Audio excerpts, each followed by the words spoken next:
Stepstone presenting RERA and DTCP approved on-road beach resort plots. Just 2 minutes drive from Kovalam. Premium beach resort plots 22 lakhs onwards. For free site visit call 8682089820. ஏற்கனவே திரு சீமான் அவர்கள் வந்து எப்படி meet பண்ணா நெய்தல் படையை கட்டுவேன் அப்படின்றது மாதிரிலாம் பேசியிருந்தாரு. திரு விஜய் அவர் கட்டு வரான் நேவி சரி சரி அதை கட்டுவேன்னு சொல்லியிருந்தாரு. திடீர்னு கெட்டுவேன்னே சரி அண்ணன் இலங்கைக்காரன் யாருன்றது எனக்கு தெரியும், என் தமிழன் யாருன்னு தெரியும், இலங்கைக்காரனை தமிழனை வச்சு கொல்லுவேன்னு சொன்னார். ஆளுகிற எப்படி மீட் இருக்கலாம்னு சொல்லியிருக்கலாம். ஏன்னா ஆளுகிற கட்சியே எப்படி மீட் பண்ண கூட தெரியாதடா உங்களுக்கு யாருக்கு இவ்வளோ வருஷமா கட்சி ஆரம்பிச்சு இத்தனை வருஷம் ஆச்சு. பிஜேபிக்கு தெரியாது, காங்கிரஸுக்கு தெரியாது, திமுகவுக்கு தெரியாது, அதிமுகவுக்கு தெரியாது, இருக்கக்கூடிய இங்கே இந்தியாவில் இருக்கக்கூடிய பிற மாநிலத்துறை முதலமைச்சர் யாருக்கும் தெரியாது, விஜய்க்கு மட்டும் தான் தெரியும். அறிவுரை கேட்குறீங்க அப்படித்தானே சார்? இப்போ நான் இதில் ஒரு பேச்சு சார், யார் வேணா ரோட்டில் போகிறவங்க கூட நான் கட்சித்தீவு மீட் பண்ணணும் அப்படின்னு சொல்லிட்டு போகலாம். அப்போ திரு விஜய் அவர்களும் அப்படி தானே சார் இருக்கு அவர் சொல்கிறதும், கட்சித்தீவு மீட்கணும் அப்படின்னு ஒரு மாநாட்டில் பெரிய மாநாட்டில். நீ ரோட்டில் போகணும் ஆசைப்படலையா?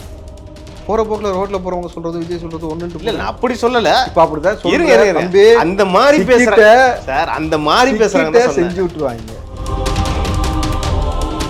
அப்ப முதல்ல போய் சொல்றாருன்றீங்க, ஊருக்கே தெரிஞ்ச மேட்டரை ரகசியமா பேச சொல்ற அப்படிதானே? அப்ப என்ன முதல்ல வந்து சுற்றுலா பயணம் போயிருக்காருன்றீங்களா? அது எப்படி தம்பி நான் முடிவு செய்ய முடியும்? அது சாதா சுற்றுலாவா இன்ப சுற்றுலாவான்னு அவர் தான் சொல்லணும், எனக்கு எப்படி தெரியும்? அதே வந்து அந்த முதலீடுகள் மாநாட்டில் வந்து பேசுறாரு. என்னன்னா அங்க இருக்க தமிழர்கள்ட்ட அவங்கள்ட்ட கேட்குறாங்க, நீங்கள் வந்து நாளைக்கு தமிழ்நாட்டுக்கு வந்து உதவி செய்யணும், குறிப்பாக அரசு பள்ளிக்கு வந்து நீங்கள் வந்து டொனேட் பண்ணுங்கள், காசு கொடுங்க அப்படின்ற மாதிரியும் பேசியிருக்காரு. அது நல்ல விஷயமா தானே சார் தெரியுது? தாய்மார்களே நீங்கள் வந்து காசு கொடுத்தா தமிழ்நாட்டில் ஸ்கூலை வந்து நல்லபடியாக கொண்டு போகிறோம் அப்படின்னு ஒரு முதலமைச்சர் கேட்பது இது என்ன மாதிரி நிகழ்வாக நீங்கள் பார்க்குறீங்க? அதிமுக மூத்த தலைவர் திரு ஜெயக்குமார் அவர்களும் பாஜக மாநில தலைவர் திரு நயினா நாகேந்திரன் அவர்களும் ஏதோ ஒரு நிகழ்ச்சியில் வந்து அங்கே ஜெயக்குமார் வந்து திரு நயினா நாகேந்திரன் அவர்கள் கன்னத்தில் ஒரு செல்லமாக தட்டுற மாதிரி ஒரு நியூஸ் வந்து வைரல் ஆச்சு. அது பார்த்தீங்களா சார்? பார்த்தேன். அவர் கணக்கு தட்டினாலும் சரி, நீங்கள் வந்து அண்ணாமலை கணக்கு தட்டி விளையாண்டாலும் சரி, எனக்கு எந்த பிரச்சனையும் இல்லை தம்பி. ஆனால் நீங்கள் 2 பேரும் சேர்ந்து எந்த வகையான அரசியல் மாற்றத்தை நிகழ்த்தப் போகிறீர்கள்? எந்த வகையான இங்கே மக்களுக்கான ஒரு அமைதியான சூழலை பிஜேபியோடு சேர்ந்து ஏற்படுத்தி விட முடியுமா அப்படின்றத அவர் விளக்கிட்டார். எங்களுக்கு போதும். பெட்ஷீட் போட்டு மூடக்கூடிய ஒரு கலாச்சாரத்தை இன்றைக்கு திமுக ஆட்சியில் வந்து ஆரம்பித்து வச்சுருக்காங்கன்னா சார், கலவரத்தை வந்து தடுக்கிறது கூட நம்ம அப்படி எடுத்துக்கலாம்ல? எப்படி தம்பி? அந்த இடத்துல அந்த அந்த அந்த கிராசிங்கில் எவ்வளோ நேரம் இருக்கும்? ஒரு 10 நிமிஷத்துக்குள்ளே கூட இருக்காது, 5 நிமிஷத்தில் அந்த கிராசிங் நடக்கும். அந்த இடத்துல ஒரு 10 போலீஸ் போடுங்க, கேமராவை ஃபிக்ஸ் பண்ணுங்கள். அந்த இடத்துல கலவரம் செய்ய நினைக்கிறவனா தூக்கி போட்டு மிதி. அது என்ன ஊருக்குள்ளே வந்து இவ்வளோ வருஷம் இல்லாமல் நீ திடீர்னு வந்து மசூதியை பார்த்தா கலவரம் செய்வேன், சர்ச்சை பார்த்தா கலவரம் செய்வேன், என்ன அர்த்தம்? அது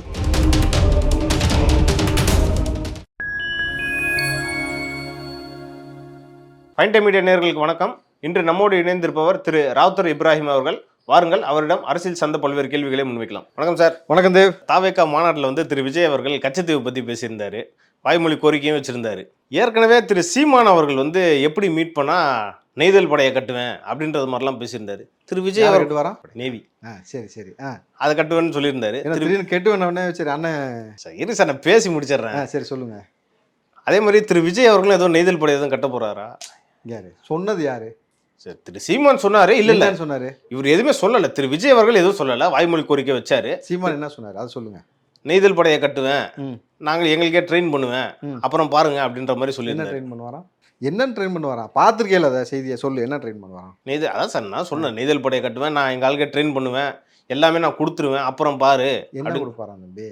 பொருள் எல்லாமே, கப்பல் எல்லாத்தையும் நான் கொடுத்துட்றேன். ஓஹோ, அவ்வளோ பெரிய அதிபர் ஆயிட்டாரா? அதெல்லாம் சொல்ல. என்ன தெரியுமா சொன்னார்?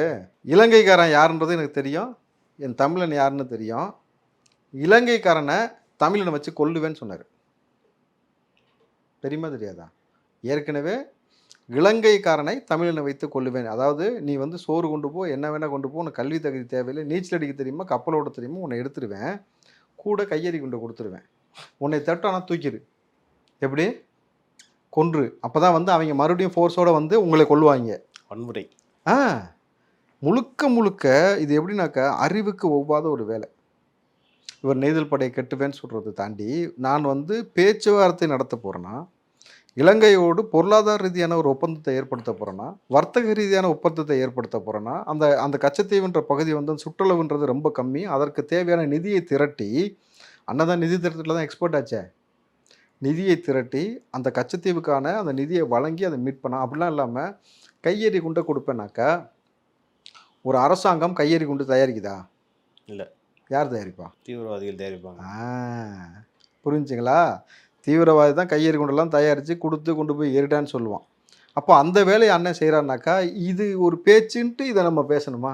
இல்லை சார், ஏற்கனவே நான் சொல்லியிருக்கேன் 1,80,600 உருட்டு உருட்டிருக்காரு. அதில் ஒரு உருட்டுது இது. சார் அவரு ஒரு வந்து தப்பாக பேசினாருன்னு எடுத்துக்கிட்டோம். திரு விஜய் அவர்கள் அவர் எப்படி வந்து மீட் பண்ணுற மாதிரி கிளியரன்ஸை கொடுக்கலையே, கிளியராக சொல்லலைல்ல. யாரை மீட்க சொன்னார்? ஒன்றிய அரசு. அதுவே உனக்கு கிளியரா புரியல பத்தியா? நான் போய் மீட்டு வருவேன்னு அவர் சொன்னாரா? ஆளுகிற எப்படி மீட் இருக்கலாம்னு சொல்லியிருக்கலாம். ஏன்னா ஆளுகிற கட்சியே எப்படி மீட் பண்ண கூட தெரியாதடா உங்களுக்கு யாருக்கு இவ்வளோ வருஷமா?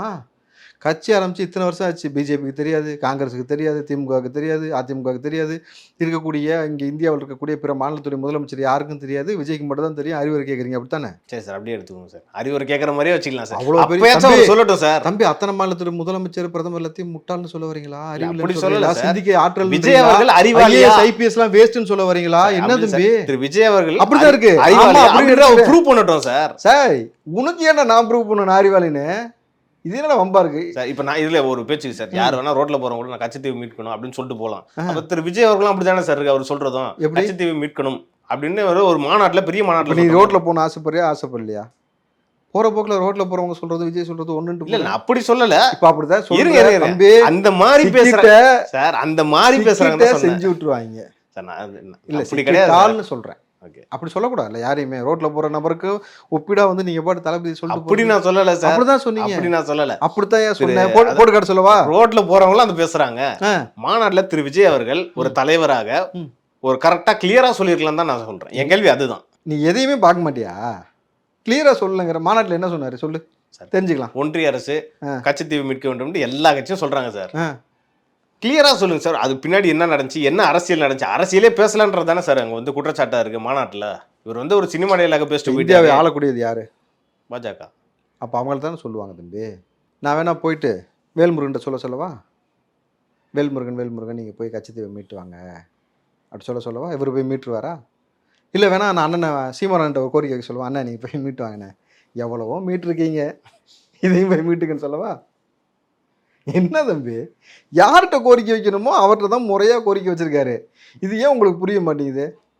அவர் கோரிக்கை வச்சதுக்கப்புறம் தானே இலங்கையில் இருக்கக்கூடிய அதிபர்லாம் வந்து கட்சித்தீவுக்கு வந்து இது எங்கள் சொத்துன்னு சொல்லிட்டு உட்காந்து கத்திட்டு இருக்காங்க பொழுது கான்செப்டை புரிஞ்சுங்க. முதல்ல அதிகாரத்தில் இருக்கக்கூடிய நபர்கள்ட்ட முறையாக சொல்கிறோம். அப்படி இல்லை என்றால் நம்ம அதிகாரத்துக்கு வந்த பிறகு என்ன செய்ய போகிறோன்றது அதிகாரத்துக்கு வந்த பிறகு சொல்லுவாங்க. அது ஒருவேளை நீங்க அதிகாரத்துக்கு நாளைக்கு வந்தா எப்படி மீட்பீங்கன்றது தான் என் கேள்வியா இருந்துச்சு. நீங்க வந்து ரோட்ல போறபோது என்ன போட்டு அது நீங்க விஜய்கிட்ட கேளுங்க வந்ததுக்கப்புறம். ஆமா தம்பி, வந்ததுக்கப்புறம் அவர்கிட்ட மைக்கு போட்டு கேளுங்க, அப்போ அவர் பதில் சொல்லுவார். அப்போ அவர் சொல்லி தான் சார் ஆகணும். ஆமாம், அப்போ சொல்லி தான் ஆகணும் கண்டிப்பா. அதிகாரத்துக்கு வந்ததுக்கப்புறம் எப்படி சொல்லாமல் இருக்க முடியும்? அதிகாரத்தில் இருக்க நபர் யாரும் வரைக்கும் சொல்ல மாட்டீங்களே. நீங்க அதிகாரத்துக்கு வர்றதுக்கே நீங்க இதை பேசுங்கன்னு தான் என் கேள்வியா இருந்துச்சு. தம்பி, இப்போ அதிகாரத்தில் இருக்கக்கூடிய நபர்கள் அதை பற்றி பேசிட்டீங்களா? இல்லை, யாருமே பேச மாட்டீங்க. ஏன் பேச மாட்டீங்க? அப்போ உங்களுக்கு அதை மீட்டு கொண்டு வர வேண்டிய தேவையோ அவசியமோ இல்லை. அதை வைத்து ஒரு அரசியல் மட்டும் செய்யணும்னு நினைக்கிறீங்க. கரெக்டுங்களா? அதிகாரத்துக்கு வந்த பிறகு எதை செய்யணுன்றத செய்வார். ஏன்னா அதிகாரத்துக்கு வரும் முன்னாடியே இவர் சொல்லக்கூடிய வார்த்தையை கேட்டு ஒரு நாடாளக்கூடிய நபர்களை பார்த்து பயப்படாத நபர்கள், ஒரு நடிகனாக இருந்து இன்றைக்கு அரசியல் கட்சி ஆரம்பிச்சிருக்கக்கூடிய விஜய் அவர்களுடைய பேச்சுக்கு உடனடியாக ஒரு நாட்டைச் சேர்ந்த அதிபர் அங்கே போராடும் பொழுது இம்பேக்ட் எவ்வளோ பெருசாக இருக்குன்னு பாருங்கள். அப்போ அதிகாரத்திற்கு இவர் வந்து விட்டால் அதை எப்படி சாத்தியப்படுத்த முடியுன்றத அதிகாரத்துக்கு வந்த பிறகு அவர் செய்வார்கள். பாருங்கள் சார், முதல்வர் ஸ்டாலின் அவர்கள் வந்து வெளிநாட்டுக்கு போயிருக்காரு சார் முதலீடு ஈர்க்கிறதுக்கு. அப்புறம் பார்த்தீங்கன்னா இப்போ கூட ஜெர்மனியில் வந்து 7,000 கோடி மதிப்புள்ள தொழில் முதலீடுகளை ஈர்த்திருக்காரு. தொழில் முதலீடுகள் ஈர்த்திருக்காரு. அவங்க அரசு வந்து சொல்லியிருக்காரு, போய் பேசியிருக்காரு, கம்பெனியை பார்த்துருக்காரு. யார் கம்பெனி? 3 கம்பெனி இருக்குது சார். இபிஎம் பேப்ஸ்ட்டு, இன்னும் ரெண்டு மூணு கம்பெனி இருக்குது சார். அவங்களாம் பார்த்துட்டு வந்து 7,000 கோடி மதிப்புள்ள தொழில் முதலீடுகளை தமிழ்நாட்டுக்கு வந்து நீங்கள் வந்து முதலீடு பண்ணுங்கன்னு சொல்லியிருக்காரு. அவங்களும் ஓகேன்னு இருக்காங்க. வந்தவொடனே வெள்ளரிக்கை கொடுத்துருவாரு. அது கேளுங்க சார். சரி, ஏற்கனவே வந்து ஒரு 10 லட்சம் கோடி வந்து தொழில் முதலீடு ஈட்டுருக்குன்னு சொல்றாங்க. பாஜக வந்து சார் அதுக்கு வெள்ளரிக்கை கொடுத்துருவாரா? கொடுப்பாங்க சார், கொடுக்க வாய்ப்பு இருக்கு. நல்லா கொடுப்பாங்க.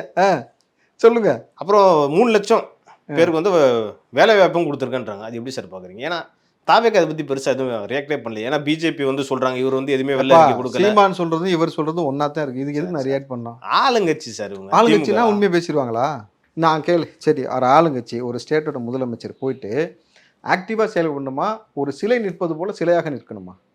ஏற்கனவே தமிழ்நாட்டில் பொம்மை முதலமைச்சர்னு சொல்லி விமர்சனம் பண்ணுறாங்க. சிலை போல் நீங்கள் இருக்கிறீங்க, இங்கே வந்து யார் யாரோ அந்த ஆட்சியை கொண்டு போகிறாங்கன்ட்டு. நீங்கள் அங்கே போயிட்டு என்ன செய்யணும் சொல்லுங்கள்? அவர் என்ன செய்யலை சார்? என்ன செய்யலை? ஒரு இடத்த வாடகைக்கு எடுத்து அங்கே போய் பெரியார் ஃபோட்டோவை திறக்கிறீங்க. இது எப்படின்னாக்கா, ஏற்கனவே வந்து சவுத் ஆப்பிரிக்காக்காரன் உங்களுக்கு திமுககாரனை புகழ்ந்தான்னு சொல்லி ஒரு உருட்டி மாட்டினீங்களே, அந்த மாதிரி இப்போ ஆகி அதே மாதிரி ஆகிப்போச்சுல. அந்த ஆடிட்டோரியத்தை வந்து வாடகைக்கு எடுத்து அங்கே பெரியார் சிலையை திறப்பது பெரிய சாதனையாக நினைத்து கொண்டிருக்கிறீங்கக்கா. இவர் வெளியே வந்தோடனே ஃபோட்டோ எடுத்துகிட்டு வேலையை முடிச்சுட்டு போயிட்டே இருப்பாங்க. இது என்ன சாதனை? இது அது மட்டுமா சார் செஞ்சா? நீங்கள் வெறும் அதை மட்டும் பார்க்குறீங்க. ஆமாம், இப்படி நின்று தான் பார்த்தேன். கரெக்டுங்களா? முதலீடு ஈர்க்கக்கூடிய வகையில் இப்படி நின்னார். கரெக்டுங்களா? வா வா வா வா வா வா வான்ட்டு கரெக்டா? அங்கே போயிட்டு கம்பெனிகிட்டலாம் பேசியிருக்காங்க. அவங்களும் முதலீடு வந்து இங்கே வந்து நம்ம கம்பெனி ஸ்டார்ட் பண்ணுறோன்னு சொல்லியிருக்காங்கல்ல. இதை ஏன் பற்றி நீங்கள் பேசவே மாட்டீங்க? அதை அவங்கள சொல்லு ராஜா. வெள்ளை அறிக்கை கொடுத்து இப்போ ஏற்கனவே 3 நாடுகளுக்கு போயிட்டு வந்திருக்காரு. அதற்கான வெள்ளை அறிக்கை கொடுத்து இவ்வளோ வந்துருச்சு நமக்கு காட்டிடட்டும்.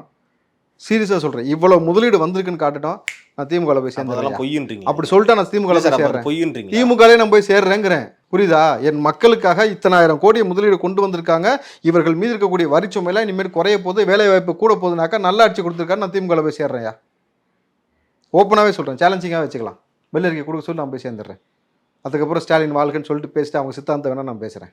அவர் கேட்குறேன் என்னன்னா, இது முன்னாடி அதிமுக இப்போ பாஜகவே பிரதமர் வந்து நிறைய கண்ட்ரிக்கு போகிறாரு. அவங்களாம் வெள்ளை அறிக்கை கொடுத்துட்டாங்க. கேளு, நீ தானே உட்காந்துருக்க முதலமைச்சர், நானா உட்காந்துருக்கேன்? கேளு, நான் யாருக்கு ஓட்டு போடணும் நான் உங்கள்கிட்ட கேட்டேன். நீ கொடுங்க, நான் திமுகவில் வந்து சேர்ந்து உங்களுக்காக வேலை செய்கிறேன்.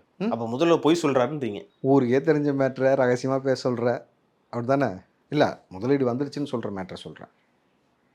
கரெக்டா? அறிக்கை கொடுக்க சொல்லு. தூத்துக்குடியில் கூட வின்ஃபாஸ்ட்ன்ற கம்பெனி எல்லாம் ஸ்டார்ட் பண்ணியிருக்காங்க சார். சிஎம் போயிட்டு தான் சார் கொண்டு வந்தார். அப்படியே கொண்டு வந்துட்டீங்கல்ல, அறிக்கையாக கொடுக்க சொல்லு ராஜா. அதில் என்ன உங்களுக்கு இவங்க தான் சார் கட் பண்ணி திறந்து வச்சாரு ரிப்பன்லாம் கட். நீ 1 வருஷம் ஒரு கிளாஸில் படித்த பாஸாக ஃபெயிலாக எக்ஸாம் ரிசல்ட்டை காட்டுன்னு நான் கேட்குறேன். அதையும் காட்ட மாட்டேற. பாஸ்னா காசு, ப்ரொமோட்டர்னு காட்டு, இல்லை D10 காட்டு. ரெண்டுமே இல்லாமல் உட்காந்துட்டு என்னமோ ஊட்டிட்டு இருந்தா எப்படி? அப்போ என்ன முதல்ல வந்து சுற்றுலா பயணம் போயிருக்காருன்றீங்களா நீங்கள்? அது எப்படி தம்பி நான் முடிவு செய்ய முடியும்? அது சாதா சுற்றுலாவா இன்ப சுற்றுலாவான்னு அவர் தான் சொல்லணும். எனக்கு எப்படி தெரியும்? எனக்கு தெரிஞ்சது போயிட்டு வராரு வெளிநாட்டுக்கு. முதலீடு தமிழ்நாட்டுக்கு வந்ததா வரலையானா அதை அவங்க சொன்னாக்கா நம்ம காட்டலாம். வெள்ளரிக்கையாக கொடுங்க, வெறும் வாயில உருட்டாதீங்க, அது நமக்கு செட் ஆகாது. அதுவும் இல்லாமல் 90% வாக்குறுதியும் நிறைவேற்றிட்டேன்றாங்க. என்னது வாக்குறுதிகள் சார்? 90%. இப்போ சமீபத்தில் அமைச்சர் திரு தங்கம் தென்னரசு கூட என்ன சொல்லியிருக்காருன்னா, 360 வாக்குறுதிகள் வந்து செயல்பாட்டில் இருக்குது. அப்புறம் ஒரு 60 வந்து நாங்கள் நிறைவேற்றிட்டோம், இன்னும் கொஞ்சம் தான் இருக்குது அப்படின்ற மாதிரி பேசியிருக்காரு. ஆர்டிகல் 360 இல்லை 360 ஏதோ சொன்னீங்களே, என்னது இது? 60 வாக்குறுதி வந்து நிறைவேற்றிட்டோம், 300 சில்லரை வந்து செயல்பாட்டில் இருக்குது அப்படின்னு சொல்லியிருக்காரு. கிட்டத்தட்ட 90% வந்து நாங்கள் உங்கள் வாய் உங்கள் உருட்டு செய்யுங்க. நாங்கள் யாருமே வந்து அதில் வந்து குறுக்கிடல. ஆனால் எங்களுக்கு தேவை எதுவுமே நடந்திருக்கா, நடந்துட்டு அதனால் மக்கள் பயன்பட்டுருக்காங்களா, இவ்வளோ தான் ரொம்ப இயல்பாக கேட்குறது. பயனடைஞ்சிருக்காங்களா? நீ சொல்லு. மாதம் கடைசியில் வந்து உன்னால் வந்து இப்போ இன்னும் உங்களுக்கு சம்பளம் வந்திருக்காதுல்ல? வந்துருச்சா வரலையா? வரப்போகுது சார். வந்துருச்சா வரலையா? வரல. 5ஆம் தேதி போல தான் எல்லாத்துக்கும் சம்பளம் போடுவாங்க. இன்னும் உனக்கு வந்திருக்குல்ல. இப்போ உங்களுக்கு மாதத்துல கடைசியில் வெறும் 5000 ரூபா கையிருப்பு வச்சுருக்க முடியுதா உன்னால்? கொஞ்சம் கஷ்டமாக தான் இருக்கு. இவ்வளோதான். ரொம்ப இயல்பான ஒரு விஷயம். இவ்வளோதான். ஒரு மீடியாவில் வேலை செய்யக்கூடிய உங்களுக்கே எப்படின்னா, ஒரு பாமரனுடைய எல்லாமே யோசிச்சு பாருங்கள். விவசாயம் செய்கிறவன், வயக்காட்டுக்கு வேலைக்கு போகிறவன் நல்லா யோசிச்சு பாருங்கள். தினசரி கூலிகளை யோசிச்சு பாருங்கள். அவன் கையிருப்பு என்ன இருக்கும்? உங்களால் வந்து சாதாரண விஷயத்தை கூட மேம்படுத்த முடியாத ஒரு ஆட்சி நடத்தி கொண்டு நீங்கள் வந்து யாருக்கான ஆட்சியை செய்கிறீங்கன்னு ஒரு கேள்வி இருக்குல்ல. நீங்கள் வந்து போட்டி போட்டுக்கிட்டு கோட்டு போட்டுட்டு சுற்றுறதெல்லாம் வந்து இதெல்லாம் ஒரு விஷயம் கிடையாது தம்பி. ஒரு முதலமைச்சர் நீங்கள் கோட்டை போட்டு வெளிநாட்டில் போய் சுற்றுறதும் சரி, இதே அடுத்து உள்ளூருக்குள்ளே அண்ணன் திருமாசை அவர் கூட சேர்ந்து ஒரு கேங் வந்து கோட்டை போட்டுட்டு வந்து நாங்கள் அதிகாரத்தை கைப்பற்ற போகிறோன்னு சுற்றுறதும் சரி, கோட்டு போடுறதுனால இங்கே எதுவும் மாறிடாது தம்பி. நம்ம ஓட்டு போட்டே மாறாது, கோட்டு போட்டால் மாறப்போகுது. நாம் தொடர்ச்சியாக கேள்வி எழுப்பி கொண்டே இருக்கிறோம் உங்கள்கிட்ட. நீங்கள் ஏதாவது ஒரு விஷயத்தை சீரிய முறையில் செஞ்சு கொடுங்கன்ட்டு. முதலமைச்சரை வெள்ளை அறிக்கையை கொடுக்கட்டும், நான் திமுகவில் போய் சேர்றேன். அதே வந்து அந்த முதலீடுகள் மாநாட்டில் வந்து பேசுகிறாரு. என்னென்னா, அங்கே இருக்க தமிழர்கள்ட்ட அவங்கள்ட்ட கேட்குறாங்க, நீங்கள் வந்து நாளைக்கு தமிழ்நாட்டுக்கு வந்து உதவி செய்யணும், குறிப்பாக அரசு பள்ளிக்கு வந்து நீங்கள் வந்து டொனேட் பண்ணுங்கள், காசு கொடுங்க அப்படின்ற மாதிரியும் பேசியிருக்காரு.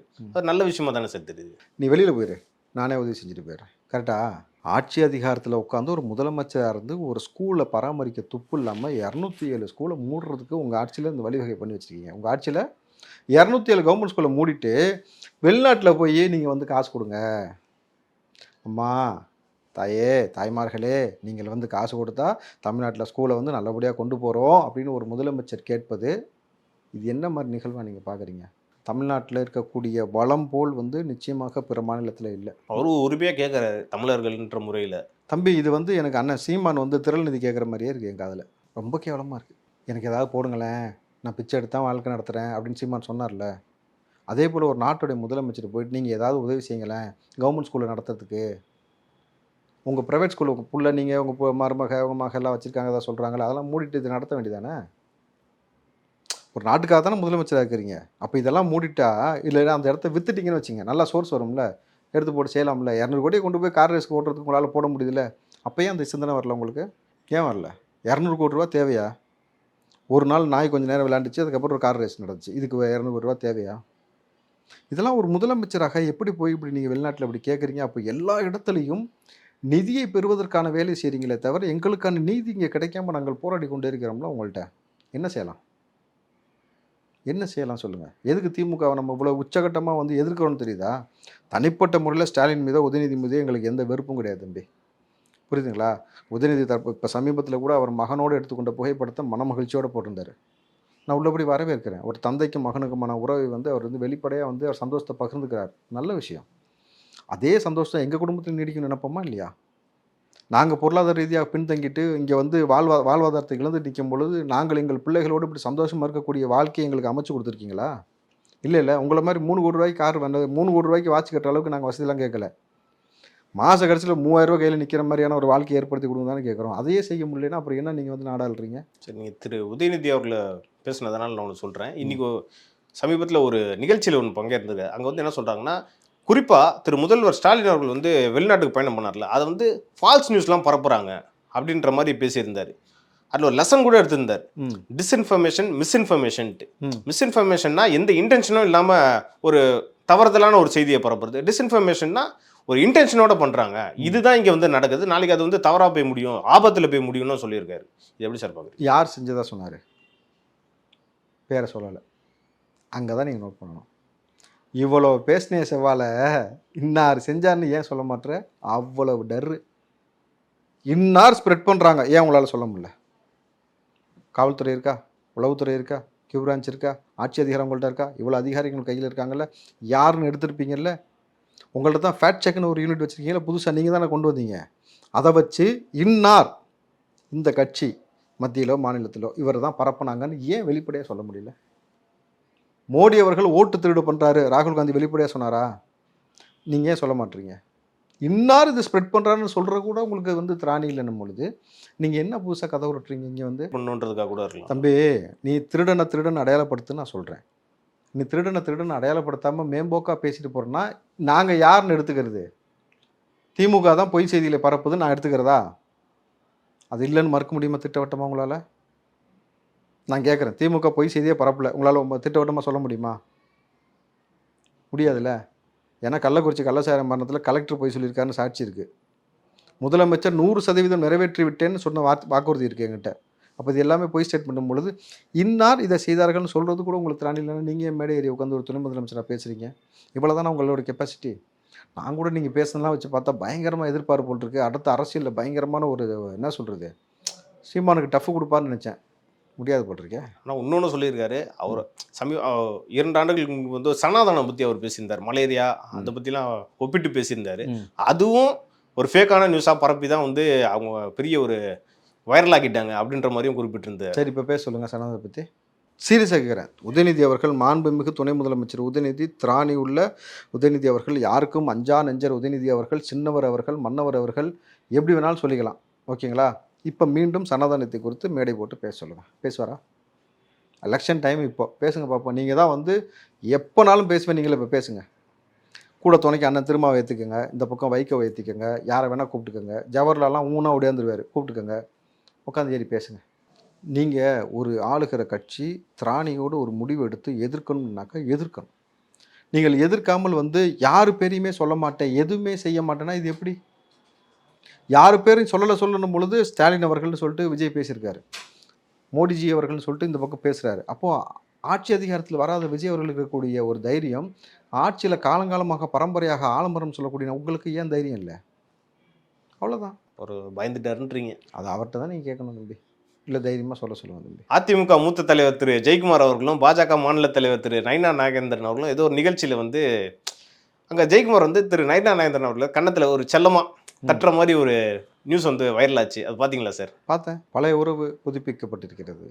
ஏன்னா ஏற்கனவே அவர் அதிமுககார் தானே. ஆமாம், மந்திரியா இருந்திருக்காரு. இப்போ அப்போ வந்து என் கூடயே இருந்த ஒரு கட்சிக்கு மாநிலத்தில் ரைட்டப்போ அப்படின்னு சந்தோஷமாக தட்டி விட்டு பேசுகிறாரு. ஆனால் அந்த இடத்துல இப்போ அண்ணன் ஜெயக்குமாரத்துக்கு முன்னாடி பேசின செய்தியும் வைரலாக பரவிட்டு இருக்கு. பிஜேபியோடு சேர்ந்தனால தான் நாங்கள் நடுத்தரில் நிற்கிறோம், ஜெயிக்காமல் போனதுக்கான பெரிய தோல்வியை சந்திச்சதுக்கான காரணம் இதான்னு சொல்லிட்டு இப்போ 2 பேரும் இணக்கமாக சேர்ந்து அடுத்த கட்டத்தை நகர்த்தி கொண்டு போகிறாங்கன்னும் பொழுது இது எதை காட்டுகிறதுன்னு அண்ணன் ஜெயக்குமார் தான் கேட்கணும். இது வந்து அரசியல் கலப்பு இல்லாமல் ஏதோ ஒரு ஃப்ரெண்ட்ஷிப்பாக பார்க்கலாம். ஃப்ரெண்ட்ஷிப் தான், அதுலலாம் நம்ம யாருமே குறை சொல்ல. நீங்கள் வந்து அவர் கணக்கு தட்டினாலும் சரி, நீங்கள் வந்து அண்ணாமலை கணக்கு தட்டி விளையாண்டாலும் சரி, எனக்கு எந்த பிரச்சனையும் இல்லை தம்பி. ஆனால் நீங்கள் 2 பேரும் சேர்ந்து எந்த வகையான அரசியல் மாற்றத்தை நிகழ்த்தப் போகிறீர்கள், எந்த வகையான இங்கே மக்களுக்கான ஒரு அமைதியான சூழலை பிஜேபியோடு சேர்ந்து ஏற்படுத்தி விட முடியுமா அப்படின்றத அவர் விளக்கிட்டார். எங்களுக்கு போதும். ஏன்னா பிஜேபியோடு சேர்ந்து ஒரு மாநிலத்தில் ஒரு அமைதியை கொண்டு வந்துடலாம், இங்கே மத கலப்பு இல்லாத ஒரு அரசியலை செஞ்சிட முடியுமான்னு ஒரு கேள்வி இருக்குது. ஏன்னா இன்றைக்கி விநாயகர் சதுர்த்தி ஊர்வலத்திற்கு ஊப்பியில் இருக்கிறது போல் இன்றைக்கு சென்னையில் மேம்பாலத்தில் மசூதியை வந்து நீங்கள் வந்து பெட்ஷீட் போட்டு மூடக்கூடிய ஒரு கலாச்சாரத்தை இன்றைக்கு திமுக ஆட்சியில் வந்து ஆரம்பித்து வச்சுருக்காங்கன்னா சார், கலவரத்தை வந்து தடுக்கிறது கூட நம்ம அப்படி எடுத்துக்கலாம்ல. எப்படி தம்பி? அந்த இடத்துல அந்த அந்த அந்த கிராசிங்கில் எவ்வளோ நேரம் இருக்கும்? ஒரு 10 நிமிஷத்துக்குள்ளே கூட இருக்காது, 5 நிமிஷத்தில் அந்த கிராசிங் நடக்கும். அந்த இடத்துல ஒரு 10 போலீஸ் போடுங்க, கேமராவை ஃபிக்ஸ் பண்ணுங்கள்.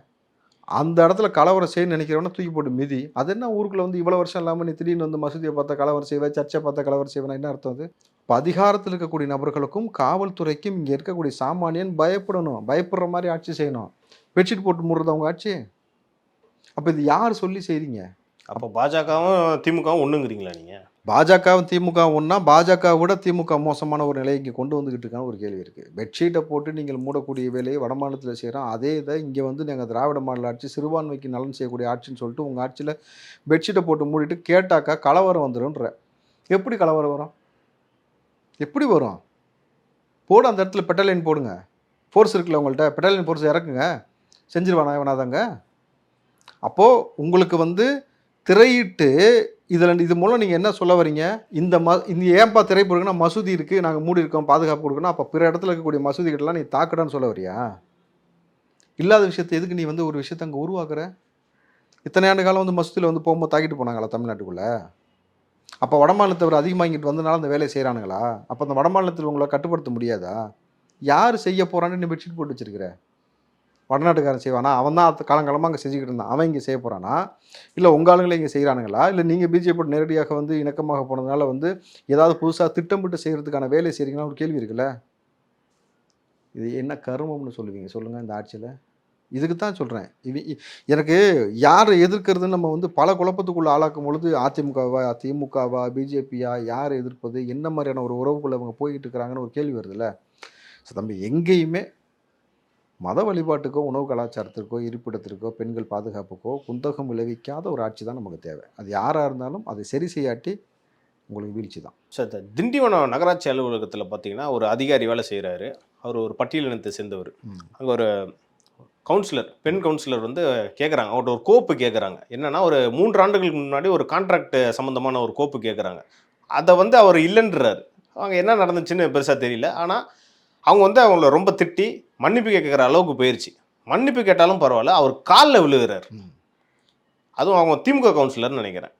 காலில் விழுந்தது இன்றைக்கி வந்து அந்த நியூஸ் ரொம்ப வைரலாக போயிட்டுருக்கு சார். அது எப்படி சார் பார்க்குறீங்க? முதல்ல இந்த பட்டியலத்தை சார்ந்த நபர்களுக்கு நாமும் இவர்களுக்கு நிகராக இறைவனால் படைக்கப்பட்ட நபர்கள்ன்ற ஒரு மனநிலைக்கு முதல்ல வரணும். யார் காலிலையும் விழுவது என்பது உங்களுடைய மத வழிபாட்டு முறைப்படி பெரியவரிடம் சின்னவர்கள் வந்து ஆசீர்வாதம் வாங்குறதுன்றது வேறு. அதிகார மையத்தில் இருக்கக்கூடிய நபர்களை பார்த்து பயந்து காலில் விழுகிறதுன்றது வந்து அடிமை சாஸ்திரம் எழுதி கொடுப்பதற்கு சமமான ஒரு விஷயத்தை நீங்கள் வந்து உங்கள் கையில் அதிகாரத்தை கொடுத்த பிறகும் உங்களை ஒரு இடத்துக்கு கொண்டு வந்துட்டாங்க, அங்கேருந்து நகர்த்தி பிறகும் நீங்கள் வந்து ஒரு நபருடைய காலில் விழுகக்கூடிய அந்த மனப்போக்குன்றது வந்து முதல்ல உங்கள்கிட்ட வந்து மாறணும். யார் விழுக சொன்னாலும் அதெல்லாம் கிடையாது, விழுக மாட்டேன்றது ரொம்ப ஸ்டெபனாக சொல்லக்கூடிய ஒரு வேலையை தான் நம்ம செய்யணும். போது இதெல்லாம் செய்யாமல் இது இன்றைக்கி இதை பார்த்த பிறகு இன்றைக்கி ஒரு தமிழ்நாடு அரசு வந்து இதை பார்த்துட்டு எல்லாத்துக்கும் ஒரு இன்ஸ்ட்ரக்ஷன் அதை கொடுக்கணும். இந்த மாதிரியான வேலைகளை யார் செய்தாலும் உடனடியாக திமுகவிலிருந்து பதவியிலிருந்து நீக்கப்படும்ன்றத ஒரு விஷயத்தை இவங்க ஸ்டேட்மெண்ட் வச்சாங்கனாலே யாரையும் விலகச் செல்லக்கூடிய மனப்போக்கு வராது. ஏன்னா இன்றைக்கி ஆளுகிற கட்சின்றதுனால சொல்கிறேன். நீங்கள் அந்த இனிஷியேட்டிவ் முதல்ல எடுக்கணும். சமூக நீதி பேசுகிறது, சனாதனம் பேசுறதெல்லாம் கிடையாது. இதை முதல்ல செஞ்சிங்கன்னா தான் ஏற்கனவே திமுக சமூக நீதியை சவப்பெட்டில் ஏற்றிக்கிட்டு இருக்கு. ஸோ இந்த வந்து சவப்பெட்டில் ஏற்றாமல் இருக்குனாக்கா இதை வந்து திமுக அரசாங்கம் தான் முன்னெடுப்பு எடுக்கணும். ஓகே சார், நம்ம நடப்பு அரசியல் குறித்து நம்ம நிறையா டிஸ்கஸ் பண்ணோம் சார். உங்கள் நேரத்துக்கும் கருத்துக்கும் ரொம்ப நன்றி சார். நன்றி.